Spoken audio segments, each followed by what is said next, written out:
As you can see, my game crashes at loading screen.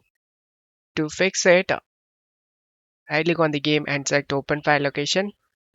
Scroll up and find this mods folder. Right click and select delete option. Select the yes option to permanently delete this mods folder. And now you can launch the game.